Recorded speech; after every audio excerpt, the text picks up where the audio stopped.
Home minister Amit Shah साहब से और प्रधानमंत्री नरेंद्र मोदी जी से हमारी ये मांग है कि बिना समय गवाए लेफ्टिनेंट गवर्नर मनोज सिन्हा को इस्तीफा लिया जाए और उन्हें जम्मू कश्मीर से जल्द बदला जाए और जम्मू कश्मीर का एक लोकल आईएएस आईपीएस ऑफिसर या chief of the army staff या जम्मू कश्मीर का जुडिशरी से कोई चीफ जस्टिस ऑफ इंडिया हो रिटायर्ड या जुडिशरी से कोई जज को लोकल को जम्मू कश्मीर का लेफ्टिनेंट गवर्नर बनाया जाए, क्योंकि जिस तरीके से जम्मू कश्मीर में हालात चल रहे हैं और जिस तरीके से लेफ्टिनेंट गवर्नर मनोज सिन्हा साहब के बीच में और चीफ मिनिस्टर उमर अब्दुल्ला साहब के बीच में तालमेल सेट नहीं हो रहा है, उसकी वजह से जम्मू कश्मीर की आवाम परेशान है।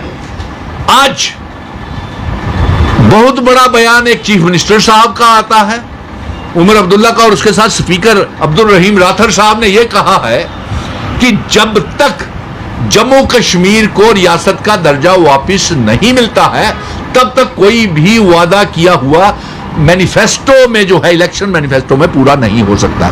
इसलिए हमारी ये मांग है कि होम मिनिस्टर अमित शाह साहब जम्मू कश्मीर के लेफ्टिनेंट गवर्नर मनोज सिन्हा को जल्द से जल्द इस्तीफा लिया जाए, उन्हें हटाया जाए, और दूसरा जम्मू कश्मीर की असेंबली को डिसॉल्व और भंग किया जाए तब तक जब तक कि रियासत का दर्जा वापस नहीं आ जाता। और दूसरी बात, चीफ मिनिस्टर उमर अब्दुल्ला साहब का आज भी बयान आया है, उन्होंने कहा है कि लॉ एंड ऑर्डर की जिम्मेवारी मेरी नहीं है। तो बताइए, लॉ एंड ऑर्डर की जिम्मेवारी उनकी नहीं, चुनी हुई सरकार है, लोगों के नुमाइंदे हैं, और law and order lieutenant governor Manoj Sinha कहते हैं कि पुलिस मेरे पास है, और उमर अब्दुल्ला साहब का कहना है कि bureaucracy IAS IPS officer commissioners जो हैं वो उनकी बात नहीं मानते हैं। तो ऐसे हालात में जम्मू कश्मीर की आवाम पिस रही है, जम्मू कश्मीर की आवाम के कोई काम नहीं हो रहे हैं, जम्मू कश्मीर मुश्किल दौर से गुजर रहा है, जम्मू कश्मीर का आवाम परेशान है। इसलिए बिना समय गवाए एक तो लेफ्टिनेंट गवर्नर का इस्तीफा होना चाहिए और दूसरा जम्मू कश्मीर की असेंबली को भंग किया जाए, डिसॉल्व किया जाए जब तक कि रियासत का दर्जा वापस नहीं आता।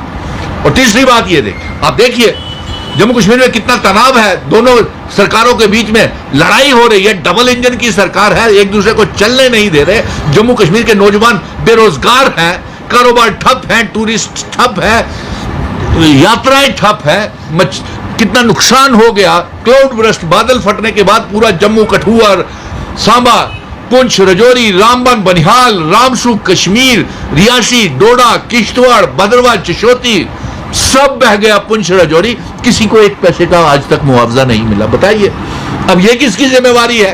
प्रधानमंत्री जी, आप जम्मू कश्मीर का दौरा नहीं लगाया, लोगों का सारा दुकान सामान जो था तबाह हो गया, घर बर्बाद हो गए, मकान टूट गए, जमीनें धंस गई, पहाड़ कमजोर आपने कर दिए, फ्लाईओवर आपके गिर गए, और जो पुल थे आपके गिर गए, लैंडस्लाइड्स आपके पहाड़ों की कमजोर करने की वजह से हो रहे हैं। जम्मू कश्मीर का इलीगल माइनिंग माफिया हो गया, दरबार वो आपने कारोबार ठप कर दिए, बच्चे सारे पढ़े लिखे बेरोजगार कर दिए। क्या करें हम? इसलिए आज बड़े दुखी दिल से जम्मू कश्मीर की आवाम की तरफ से, 1,30,00,000 आवाम की तरफ से ये मांग हम कर रहे हैं कि लेफ्टिनेंट गवर्नर जल्द से जल्द इस्तीफा दे और जम्मू कश्मीर की असेंबली को डिसॉल्व किया जाए, क्योंकि 90 के 90 एमएलए ना तो रियासत के दर्जे की मांग कर रहे हैं और ना ही रियासत के दर्जे के लिए जंग कर रहे हैं। और दूसरी बात, दर्शक महराज मलिक, आप बताइए कितनी अफसोस की बात है, उसके ऊपर पीएसए लगा करके उसको गिरफ्तार कर दिया। यानी कि इतनी तौहीन आप कर रहे हैं, जमहूरियत की मिसयूज पावर की कर रहे हैं।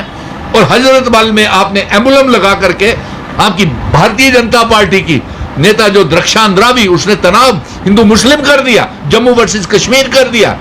जम्मू में आपने, डोडा में आपने सिख वर्सेस मुस्लिम कर दिया। आप ये सारी ग्राउंड जो है वो 10 अक्टूबर जो जम्मू कश्मीर को लेकर के सुप्रीम कोर्ट में सुनवाई है, उसके लिए आप जमीन तैयार कर रहे हैं कि रियासत का दर्जा वापस नहीं की दिया जा सकता। इसलिए मैं तमाम पॉलिटिकल लीडर्स को, तमाम पॉलिटिकल पार्टीज को, कांग्रेस, नेशनल कॉन्फ्रेंस, पीडीपी और कश्मीर के संगठन, जम्मू के संगठन, बहुत मेहनत की थी सुनील डिम्पल ने 5 अगस्त 2019 के बाद इस जम्मू कश्मीर की सरकार को बनाने के लिए, जमहूरियत की बहाली के लिए। लेकिन आज आपने सारी मेहनत मिशन स्टेटहुड की और हमारी फेल कर दी। चीफ मिनिस्टर कोई काम नहीं कर पा रहा, एलजी कोई का बात सुनता नहीं है, बिजनेस रूल तक नहीं बन पाए अभी तक। तो हो क्या रहा है, क्या कर रहा है? हमारे कंधों के ऊपर इतनी ताकत नहीं है कि हम आपके 90 एमएलए के ऐशो आराम के लिए, काली काली गाड़ियों जूटने के लिए, और हमारे घर भी तबाह हो गए, बच्चे बेरोजगार हो गए, दरबार मुंह बंद हो गया, कारोबार ठप हो गए। क्या हो रहा है? हमें कोई इंसाफ नहीं मिल रहा। हमें नहीं चाहिए ऐसी सरकारें, चाहे वो एलजी की हो, चाहे चुनी हुई सरकार हो। और अगर चुनी हुई सरकार अगर जोर नहीं लगाती है, वो सुनील डिंपल ही था जो भूख हड़तालें, धरने, प्रदर्शन करके, जेलों में गिरफ्तारियां दे करके रियासत के दर्जे की जंग सड़कों से लेकर सुप्रीम कोर्ट तक गया। और उसके बाद तो तमाम पॉलिटिकल पार्टीज जैसे ही घुसी असेंबली में, 2-2, 3-3 लाख रुपया तनख्वाह लेगी, काली काली गाड़ी मिली, लोगों को भूल गए। अरे आप 90 एमएलए में कोई एक क्लास 4 का बंदा भी लगा सकता है? बताइए। स्मार्ट सिटी वालों से आप ठेके लेते हो, सड़कें पीडब्ल्यूडी वाले विभागों से आप करप्शन करते हो, कारपोरेशन से आप करप्शन करते हो, भ्रष्टाचार बढ़ गया।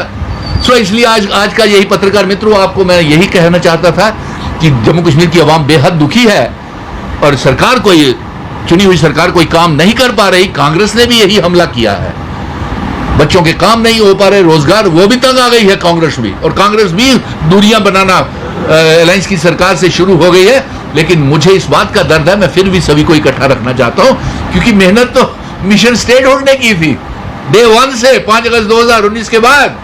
अब हम जानती है, लोग जानते हैं कि किसने ये सरकार बनाई, किसकी वजह से ये जम्मू कश्मीर में चीफ मिनिस्टर बना है, इनका क्या योगदान था जब चुनावों से पहले, बताइए। मैं दावे के साथ कह सकता हूं। इसलिए डॉक्टर फारूक अब्दुल्ला को, महबूबा मुफ्ती को, उमर अब्दुल्ला को, कांग्रेस के करा और जीए मीर और रमन भल्ला, चौधरी लाल सिंह, आप सबको सोचना पड़ेगा और इस असेंबली को या तो डिसॉल्व कीजिए जब तक रियासत का दर्जा नहीं आता, और एलजी का रेजिग्नेशन करना चाहिए और मिनिस्ट्री ऑफ होम अफेयर्स को जल्द से जल्द रियासत का दर्जा हमको वापस करना चाहिए।